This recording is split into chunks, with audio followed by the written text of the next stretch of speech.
I just want to I just want to record this video because it's like so much that's been going on in my life that I feel like I need to like start documenting. I don't write, I don't do videos. So I just want to start documenting. I know it's never too late. I've been started my journey, my surrender journey, but it's never too late to start documenting. I surrendered my life in September 2023, but I did slip back into sin because I was still being controlled by sin. It wasn't a full surrender at the time. I was still holding on to my career. I didn't give that to God. So it's just like when you surrender, you got to give everything. Everything. You have to die to yourself and give God every area of your life. And I just didn't do it then.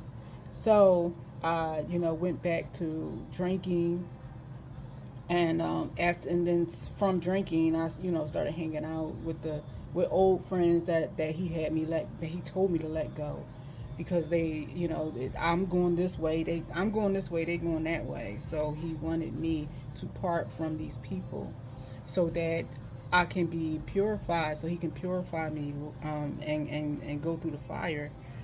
So yeah, I slipped back in, but then I surrendered myself again in May 2024.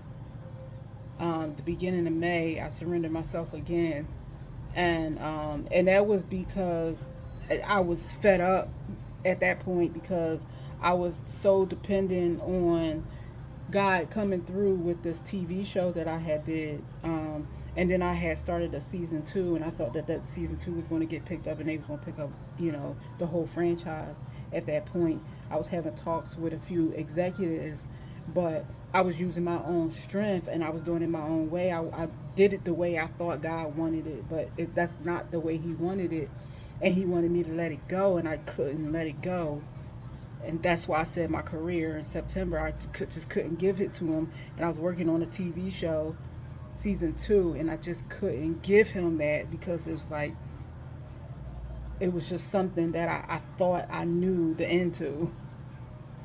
So I wanted to see it play out in the way it played in my head. But anyway, so in May, I was fed up. I screamed out to God. I'm like, Lord, what am I doing? Like, why did you give me this show? And it didn't prosper. It didn't do nothing. It didn't. Nobody picked it up. It didn't. It just flopped. Now it's dead. And so what am I do? I spent, over 700,000 on that show, and He blessed me with the money to be able to do that. During the pandemic, COVID, I had so much money. I had so much money during COVID. Like, He blessed me so much, and that was for His purpose, though. He gave me the money for His purpose, and that was a show, because He gave me the idea of this show, TV show. It's a reality TV show. He gave me the idea, and then He had me write it down, and then He gave me the money. He been gave me the money, but then He gave me the idea, because I was praying and asking God, what do I do with all this money? Because it's like, I was afraid to have all that money, to be honest, because I just came out of prison, and was on probation, and they asked for bank statements and all that. They get all in your business. But thankfully, this happened and that happened, where they, but that's neither here nor there. But anyway, back in May, I surrendered.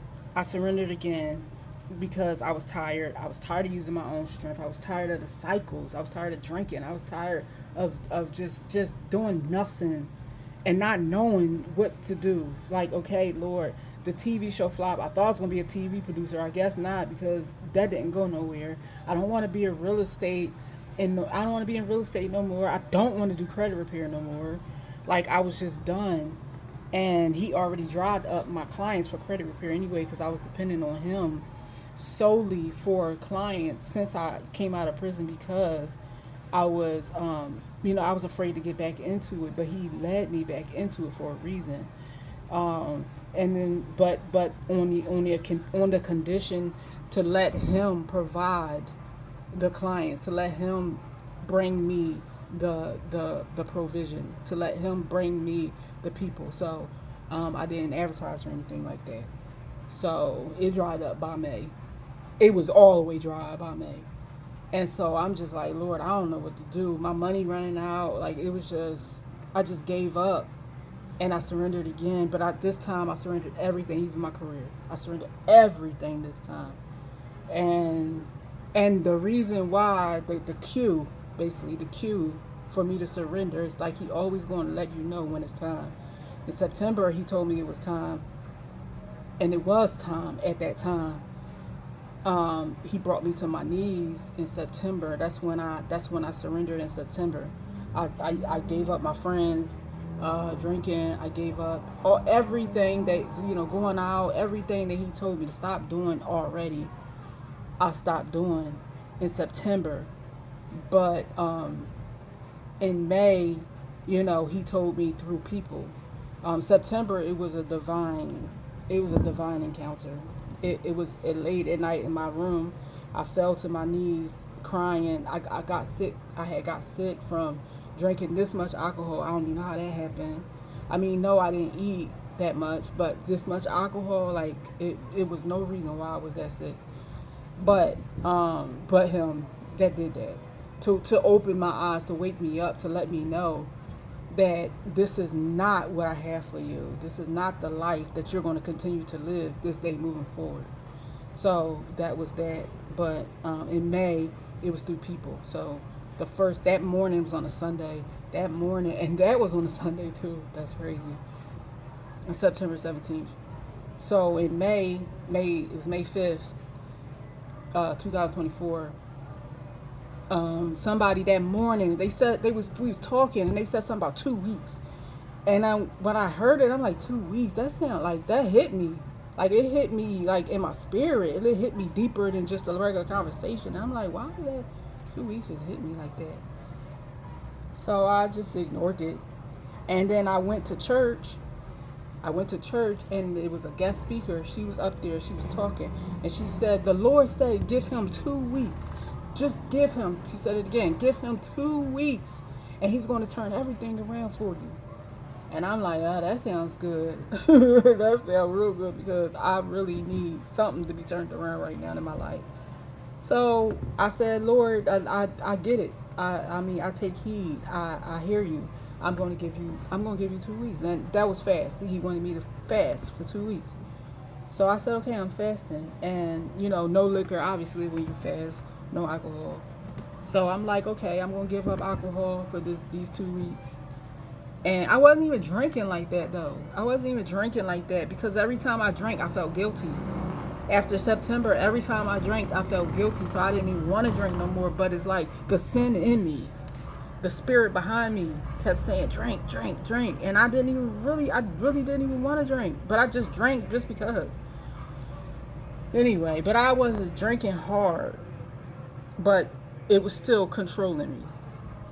So after I gave him 2 weeks, I fasted for 2 weeks. After those 2 weeks was over, I didn't have no cravings for no alcohol, nothing. It was gone. It was gone.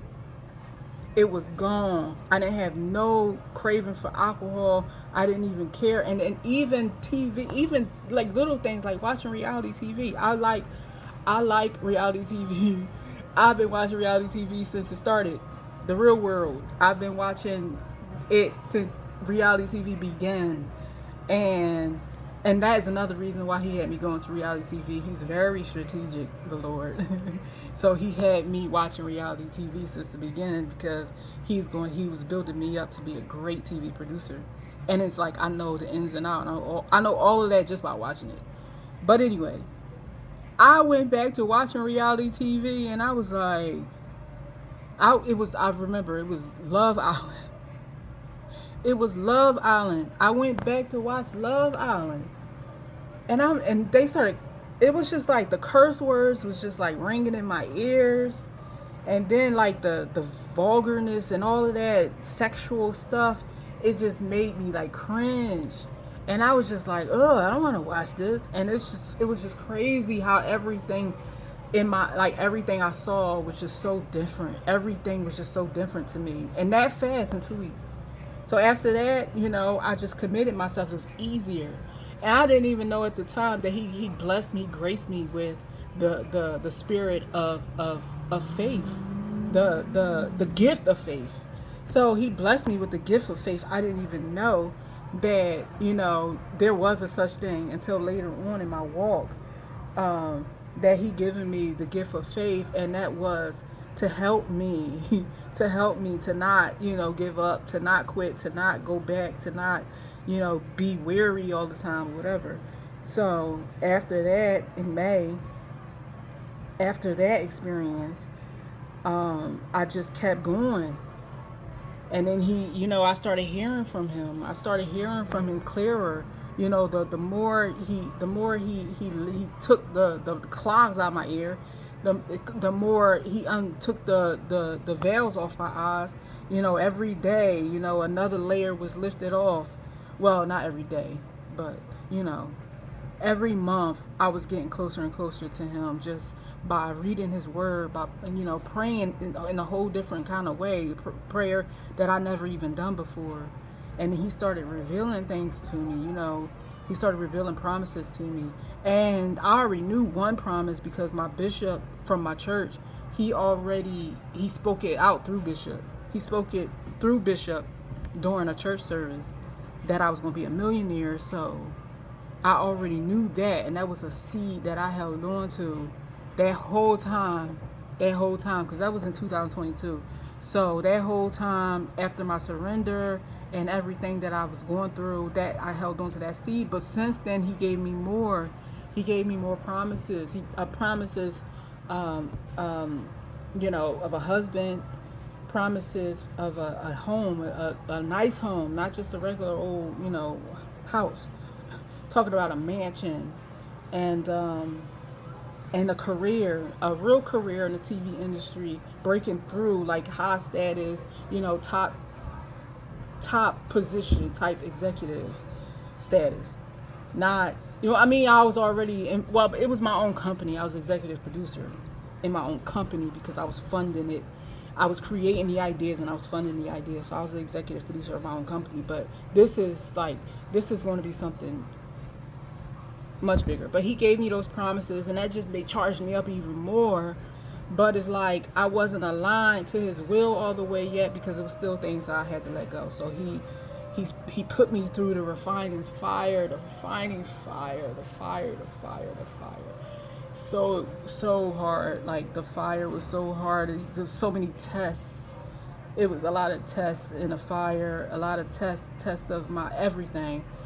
And it helped me to learn, it helped me to grow, it helped me to learn about myself, it helped me to get rid of things in my heart, it purged things out of my system, and just depend on him more for everything in my life. And then the purification process, just letting go and forgiving people, forgiving the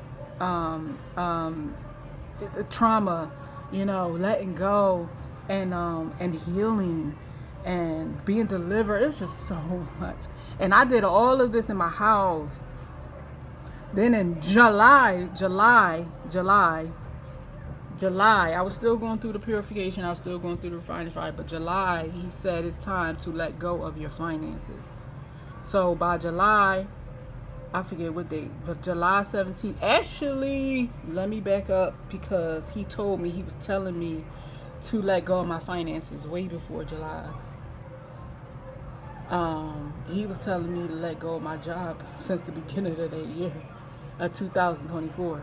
He was telling me to let go, and I just didn't understand what he was talking. I'm like, Lord, we about to get this bank. I got this. I got this, for real. I got this TV show, and I just know that you were about to come through for me. So I don't even know what the devil's screaming, but it wasn't the devil. It was him. He was telling me to let go. And then a lot of people do, after the fact, they was like, that's not God. He wouldn't tell you to, to not have any money, to be homeless and blah, blah. But it's like, everybody's journey is different. You can't tell me what God is telling me. You can't tell me God didn't tell you that. It's just like, huh? So That's what he told me from the beginning of the year, but I was ignoring it. Then finally, after I gotten closer, I was getting closer to him every day, and his Holy Spirit was able to dwell in me. After a certain period of time, his Holy Spirit was able to live in me, because it's like once he get rid of all of that stuff out of your heart, once he get rid of all of that the trash, the debris, all the stuff that's in your heart that's causing you to siphon out the Holy Spirit because of sin, because of the control of sin. Once you die to yourself, sin no longer controls you. So, I was able to be free from sin, and the Holy Spirit was able to start living in me.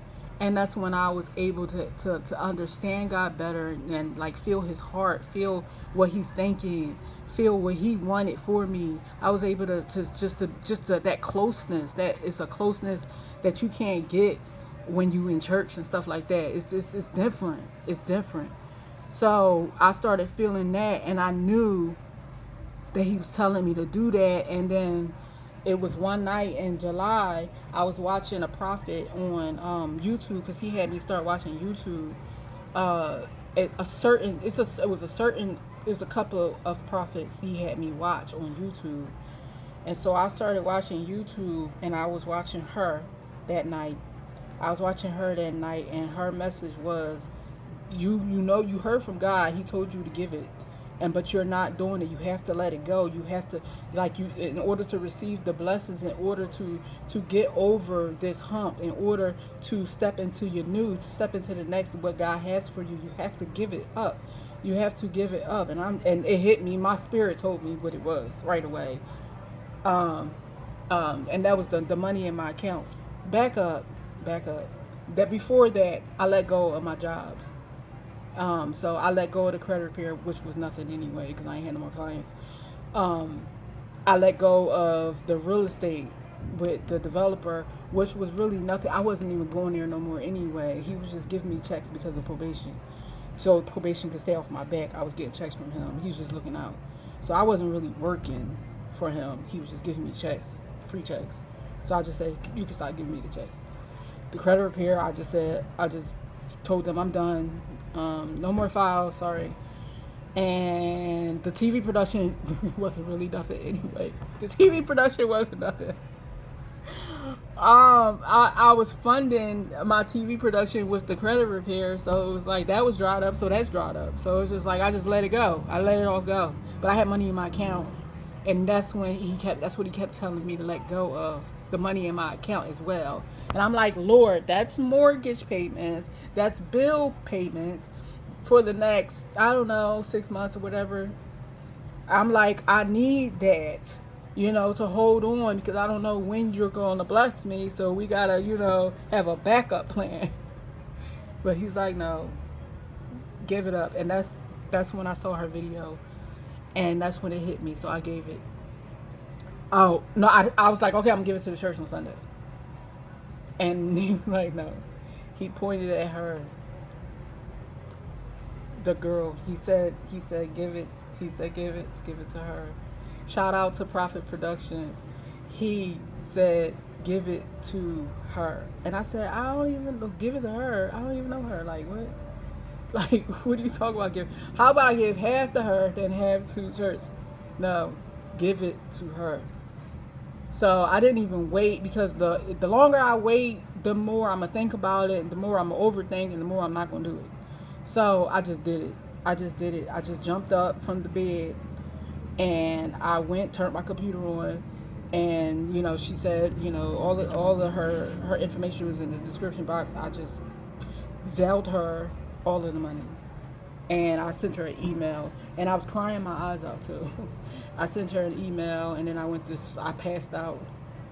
But then the next morning, she did call me and thanked me and prayed over me and prophesied, and we had a good conversation. But and then she said, that's crazy. She said, because I was praying to God for money to save I think it was her shop.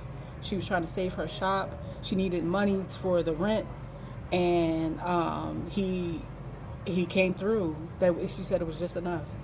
and she was able to pay the rent. So God is good. I mean, that it's like I don't have to now. I know there's no Lord, I need more information. It's just like, just do it, because it's like you'll get the information. You got to do it by faith first. Then He'll give you the information of why what just happened. So I felt so much better after that. But yeah, so that was in July, and then it's just like purification, purification, purification, and testing, testing, testing. Or in my house, with food, depending on him, no money, depending on him for food. Every time I ran out, he had somebody call me, or he had me reach out to somebody. There was always a person that he touched that was going to bless me for more food, for me and my cats. So I wouldn't say I never ran out of food, because there was a time of testing where I did run out of food, because I had a fear. I had a fear of not having any food to eat. He had to take that fear out of me. So he gave me I thought I was gonna die if I didn't have food for one day. So he let it happen for me to not have food for one day, and nothing happened. I was fine. And then he wanted me he still wanted me to start fasting with no food, just water, just liquid. So I started doing that, and then like the fear of not having food, I got over that fear. I overcame that fear. So it was just a lot of things that was in me that he needed to burn out of me. And then it came a point that was by October 2025. By October 2025, he said it's time. Sell your house, because I was knowing he's been putting in me that my house here, that I was going to be selling my house soon. He was putting in me that I was going to be selling my house soon. So I knew that I was going to be selling my house. I just didn't know when and to who. But he gave me that I'm looking. It's like 5 o'clock. I'm in San Diego, and it's like I'm looking at this stuff. People just partying. It's people partying, and it's like 5 o'clock, bro. But anyway, and this is another reason why I had to make this video, because I'm being tested. I keep being tested everywhere I go with like liquor. It's just like this spirit. This spirit is everywhere, and I have to rebuke this spirit, because it's everywhere. That tries to get me to drink alcohol, and it's just like, no. I rebuke you in the name of Jesus. But anyway, so yeah, I sold my house in October, and to next door neighbor's mom, because that's what God told me to do.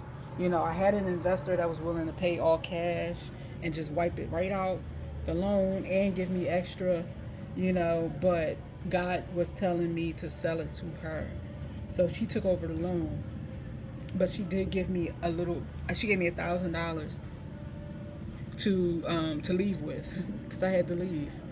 So that was God's command for me to leave. Not that wasn't no speculation. It wasn't nothing specification for the agreement that I had to leave. It was God telling me to leave. So I had left the house. I left the house. He told me to pack light. He'd been telling me to pack light for over a year. I just didn't know where I was going. But he told me to pack light. I thought I was going to Delaware. I did go to Delaware, because that's what he'd been putting in me for the past year. Delaware, because that's the place I felt the promised land was. That's the place I felt that the house he was giving me was. And I did, go house hunting in Delaware at one point, because he was moving me to start looking at houses. During that time, it was a lot during that time of season of isolation in my house, when he was purifying me. It's a lot in that, but it's like this video would be so long if I did that. I can describe instances in other videos, but I'm just trying to get the basis right here. So yeah, I sold my house to her. So I had $1,000. I left with $1,000 to Delaware, and I had 2 little bags He allowed me to have 2 bags, nothing old. I didn't bring nothing old. He all new stuff, all new stuff. Nothing from my house. He didn't want me to bring anything old from my house. And it's like energy attached to it. It's not good when he's bringing me to a new place um, with old things. It's like not good. It's yeah. It's like you gotta start new with new. So I left I left the house, um, and everything in it. I gave away my clothes and stuff, but the furniture and everything, I just left everything, and went to the hotel, and that $1,000 burned up in a week. The hotel I went to, because I was still a little bougie, and I had to learn. I swear, my journey would have been so much easier in the beginning when I left on my travel and faith journey. It would have been so my the better the November and December would have been so much easier if I wasn't so in my own set in my own ways, and trying to follow my own desires and my own wants, and go with God, like instead of following what I wanted, and going with what God wanted. It would have been so much easier. I didn't think of that at the time. I didn't think like that at the time, even though we're all human. And it's like, even though I've been purified and refined, and my mindset was so different from the beginning when I started in September 2023. My mindset in October 2025 I was a whole completely different person, a whole new person. But there was still some things in me. Like I said, every day is a surrender. Every day we die to ourselves. So it's like a daily thing. And I was still like, wanting, the luxury. I was still wanting, the finer things, even though I didn't have the finer money. But I was at I forget the semester. So I was in a nice little like apartment type hotel, but that burnt me out after a week. And then I went to California. Oh gosh, this is a long story. Where we at? So when I went into the hotel, um after I checked out of the hotel, after I ran out of money, I sat in the lobby waiting on God to provide provision the way He said He would, and the way He has been since I've been in my house, needing food, and He came through. I was used to it, but this is a whole different way. This is traveling now. And this is not just depending on Him for food in my house. I'm traveling. I'm depending on Him for a bed to sleep in and food. So, I was very, nervous. I did have fear. I was there by myself. This was in Delaware, and I was sitting in the lobby. I sat in the lobby from 11 a.m. till like 11 p.m.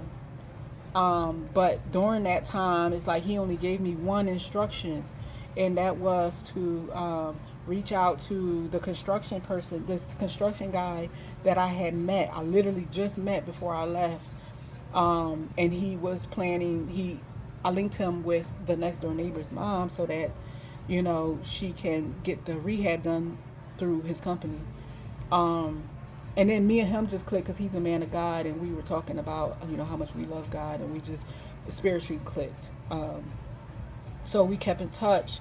So God, that's the only thing. That's the only thing He was telling me to do, was to call him, and I was about to text him. He's like, no, call him and tell him, and ask him if there's anybody willing to buy the washer and dryer in your house. If he know anybody that's willing to buy it. So he said, well, let me hit you back. I'm gonna see. Let me see if I can find anybody. And that was like at like 2:00 p.m. is when I finally did it after the instruction from God. So I waited, and waited. He didn't get back. And I was just like, Lord, I cried out to Him. I started crying. But then I got back, I got in my word, I got in the Bible, I started reading, and He just calmed my spirit. He just gave me peace. in my heart. He just gave me peace. So I was able to sit there and just wait and not like use my own strength, because I could have hit somebody up real fast.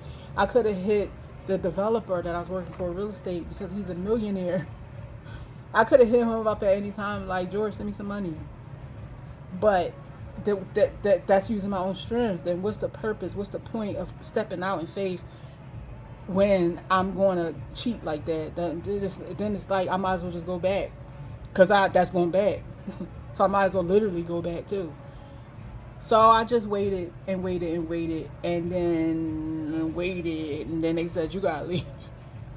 The the the lobby was closing. They said the lobby closed at 10. So yeah, what are you doing? You going to get another room?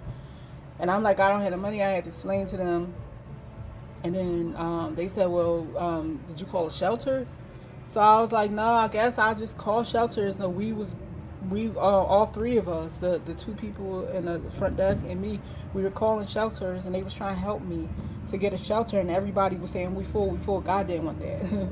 So he blocked every corner of that. They all was full.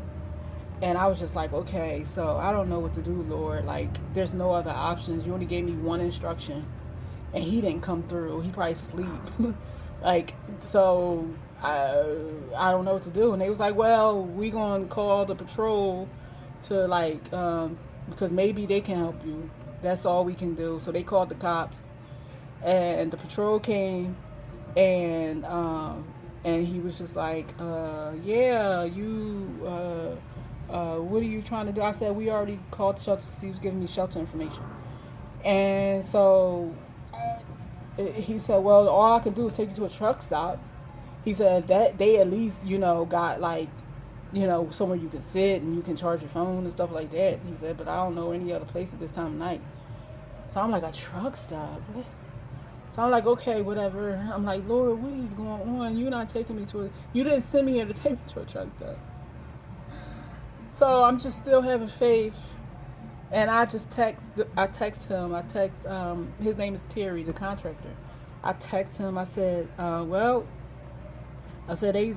cops about to take me to the truck stop. I had nowhere else to go. So thank you anyway, whatever. I thought he was asleep. It was like 11 something at night. And he just texted back and was like, how much it costs. And then when I thought that, I'm like, oh, no, not here, because here is too expensive. Like, if he's offering to pay, let me find somewhere cheap. So I, something local, something close by, Days Inn. I saw Days Inn. It was like $65. I said, 65 a night.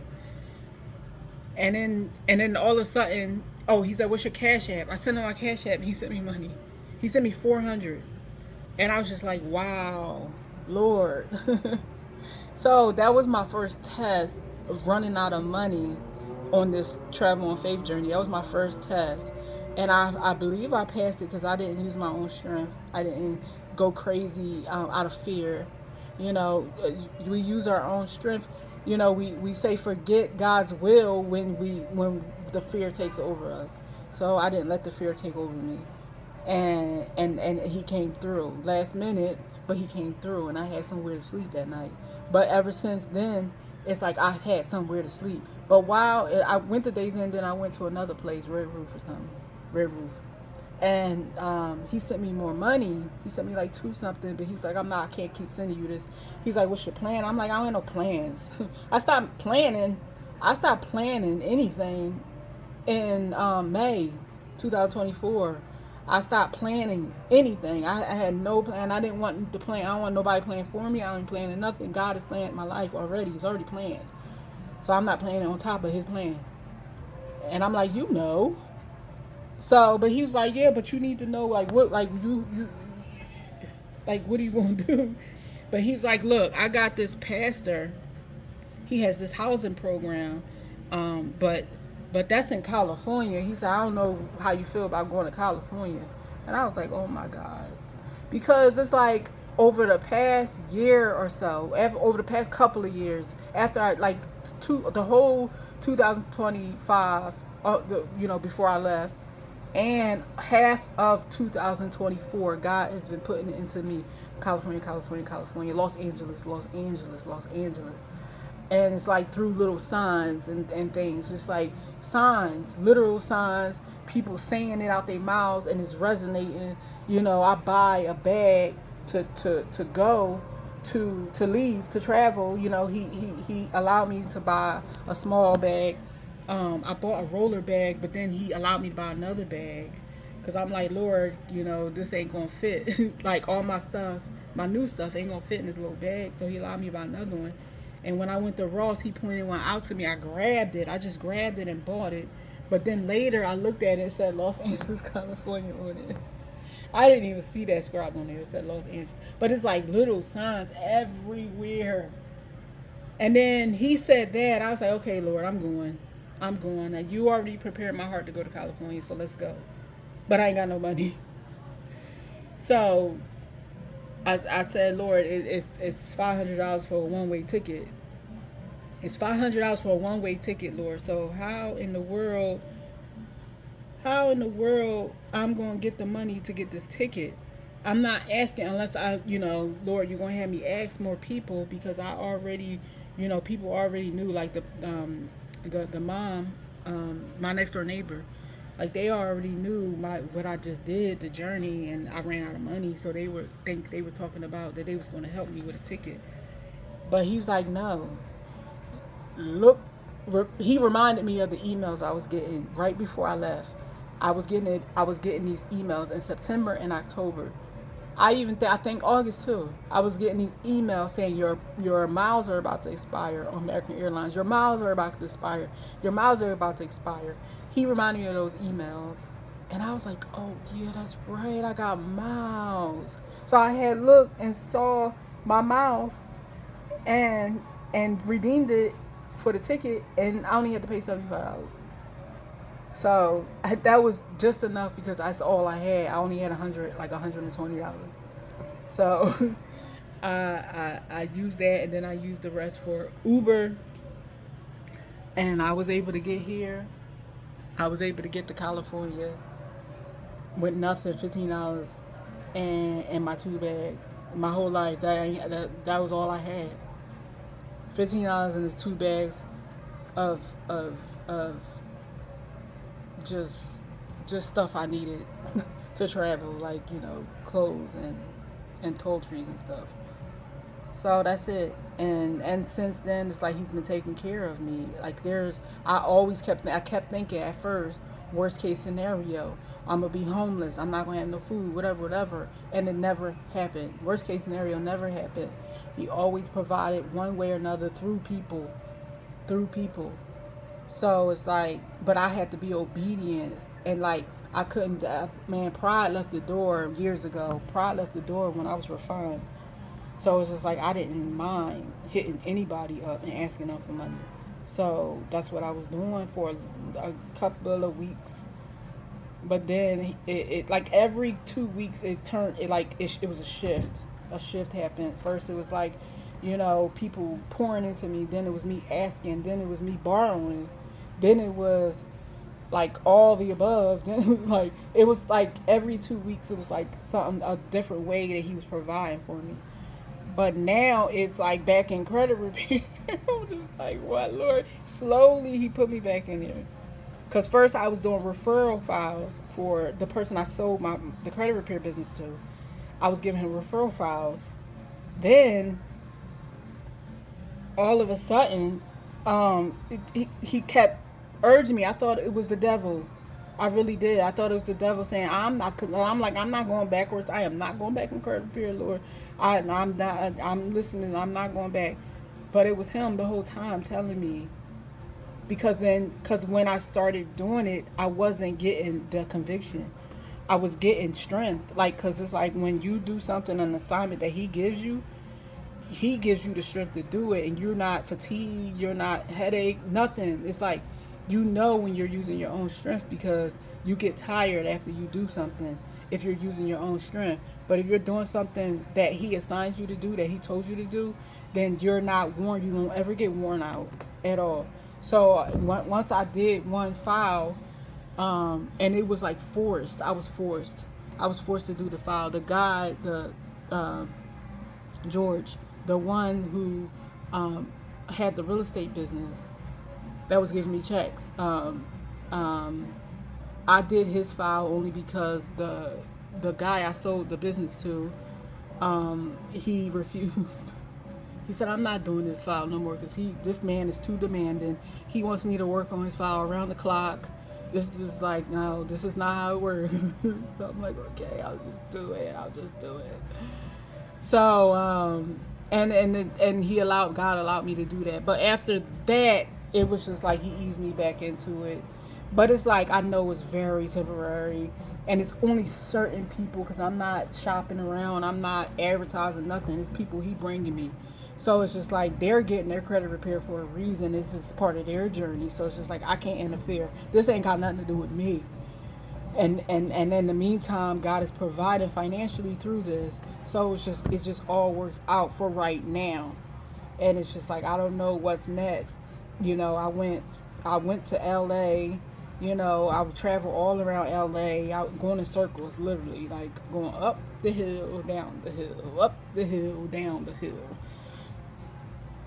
all the way down to Compton, all the way up near Universal Studios, Six Flags, all the way over to Venice Beach, all the way over to Pasadena.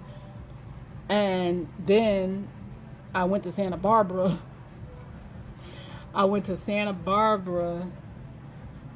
He showed me the map. Every time it's time to leave, I get that feeling. I know it's time to go a certain place.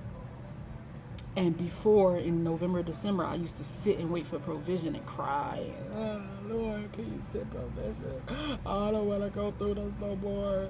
Oh, please. And then I would get scared, and then I would start texting a bunch of people, and then he would just tell me to slow down.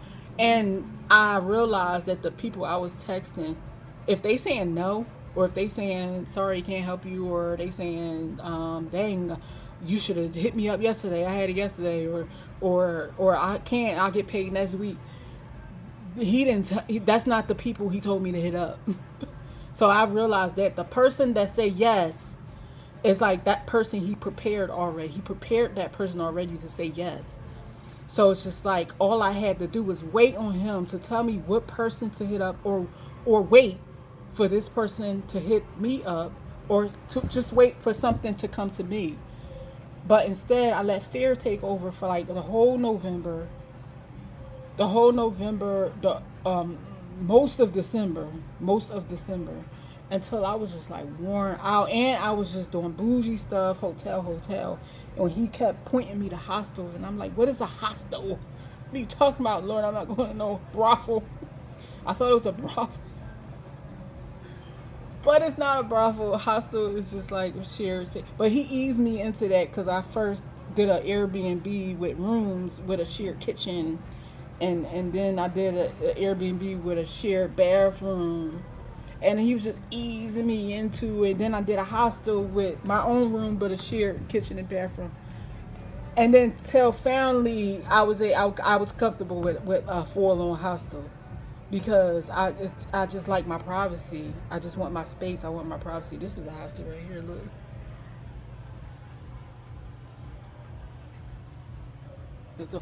This is a 4-bed female. This is a 4-bed female. Ain't nobody here. Ain't nobody here. Nobody in here. I'm here by myself. But hopefully nobody check in today. But yeah, so I got used to hostels. I'm used to hostels now. They're actually my preference now, because it's like he wanted me to meet people. He wanted me to talk to people. He wanted me to plant seeds. He wanted me to water seeds. He wanted me to step into my calling. He wanted me to start, evangelizing, and prophesying over people, prophesying life, and planting seeds and allowing them to discover him, in a way they never thought of before, just by sharing my story. So no more hotels. The hotels is what was killing me. And I was weary. I was depressed. Not depressed, but like lonely. And it was just like, it was so hard. But finally, the end of December, I let go in another way. I let go. So it was just like I was holding on again, like every day again it's a surrender. But I was holding on to like my privacy until I was holding on to my own ways, old ways, still some old ways that I still need to let go of. It's like every day it's just like something released off of me. Um, from this world, worldly things, or just things, habits, and just things that I'm just used to thinking of and used to doing. So yeah, that was that is where I'm at right now. So, um, um, where was I at? So yeah, from Santa Barbara, I went to San Diego. Oh, I was saying, I'm sorry. I was saying when I'm looking at the map, he has me. He put it in my heart. He puts it in my spirit. To leave.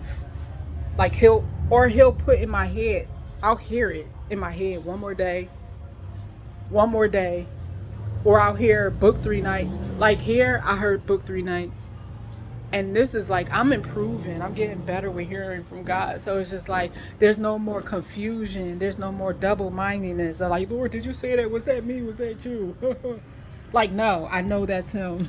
Like, I know his voice. So it's just like there's no more confusion. There's no more doubt. There's no more unbelief. There's no more double mindedness going back and forth.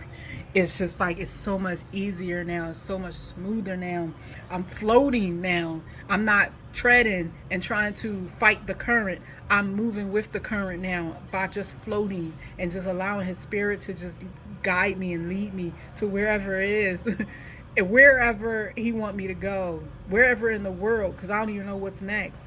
Because it's like every step, every journey is longer. It's like in LA, he was taking me further and further from distance from point A to point B. In LA, it was getting larger and larger.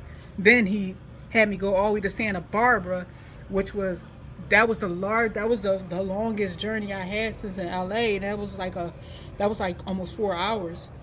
And then from Santa Barbara to San Diego, that was 7 hours. So this is 7 hours is the longest travel I've made, and it's just like, he just taking care of everything. Because I'm like, Lord, how I'm gonna get? First of all, I didn't know how I was gonna get to Santa Barbara, and he said, look it up, and I looked it up. It was just one train, one train. It cost $30, but it was just one train. So I'm just like, oh shoot. And then when he said San Diego, he was already saying San Diego before I got to Santa Barbara. So when I got to Santa Barbara, I was hearing San Diego so much more.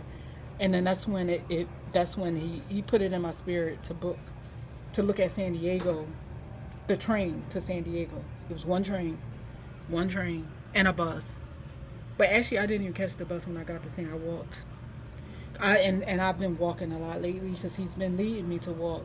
He's been leading me to get fit, because it's like, I'm going to be doing a lot of walking for him, for his purpose, for his will. It's going to be a lot of walking involved, a lot of walking, and I need to be fit for this walk. And I've been walking. Let me tell you, I've been walking. I've been walking before, cause I let go of my car in December 2024. That's how I left the church. Cause he told me to put my car in the shop, and I thought he was going to pay the money to get it out. He never did. But that was the kicker. That was the kicker. But it was for a reason, and he told me to sell it to Nissan. That's where I had my car. So, and then it come to realize I wasn't supposed to go back to the church anyway, because he wanted me all to himself. And it's like it was certain wounds that needed to be closed, and it couldn't be closed while I was continuing to go there. Just those spirits that was trying to hold on from my past, from my childhood trauma that caused rejection and acceptance issues. It's just like it just kept reopening every time I went. So it's just I had to I had to separate from the world, from everyone, in order for him to really purify my heart and purge all of these things out of me. So, um, it's right now. It's just like I'm still waiting on the promises. I'm still waiting on, the career. I'm still waiting for the TV show to get picked up. I'm still waiting for the show to get picked up. I'm still waiting. I've been networking in California. He had me network a few times. That was a little season. He had me networking. That was in like the end of November and into December. But then he had me stop, and then he had me work on another show, a new show, a faith-based show, and I got excited about that. I've been doing that, but I finished that, and since after I finished that, that's when he had me start evangelizing, spreading the gospel and spreading and telling my story to people and telling them how to be saved and telling them how to surrender their lives. And I just been touching so many people. I have so many people, so many new people all across the world in my phone now. So many contacts, new people that I met that I had, that I had planted seeds into. And so when this happened, they're waiting. They're like, oh, I want to see, what God has for you. So let me know, keep me updated. So it's just like I know so many people is going to be touched by my story. So many people is going to be touched by the end of the end of this tunnel, the breakthrough moment.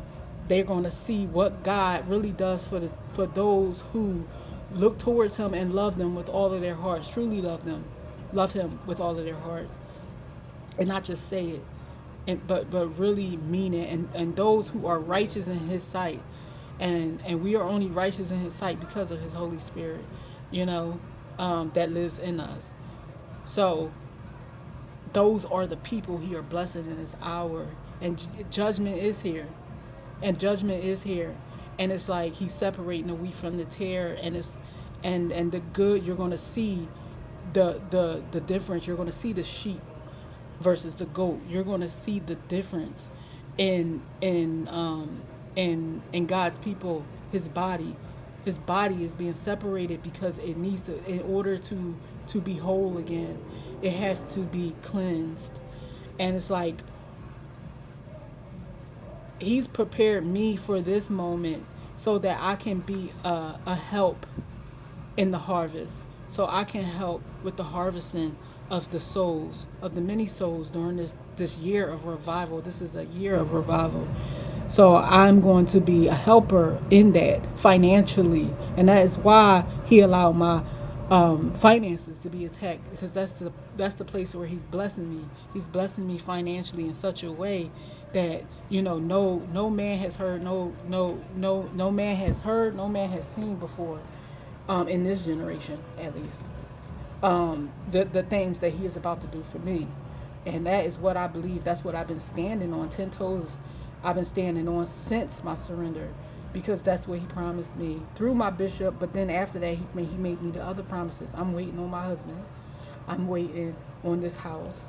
I'm waiting on my career as a TV producer, as an executive producer, as something even more than that. It's probably a title that He's given me that I don't even know, because I don't even know what exactly is coming.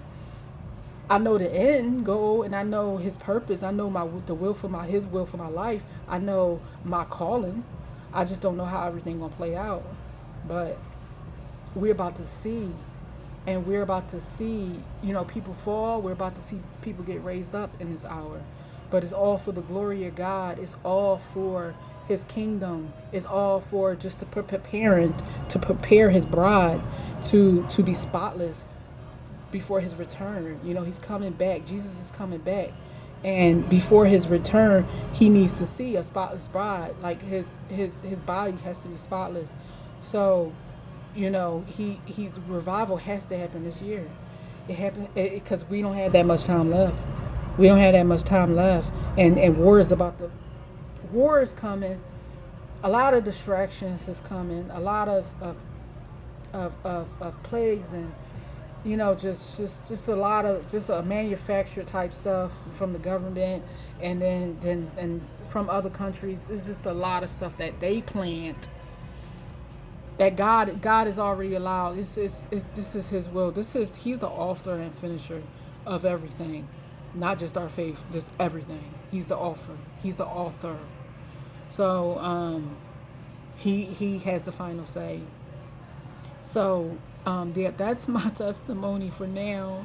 I know it's a lot of things that I didn't say because it's really, my testimony is really, it's a lot, it's a lot, but that's just the basis of it, and that's where I'm at right now, and I'm just waiting on the promises, just keeping hope, keeping faith, his faith, his strength, because I can't do this on my own.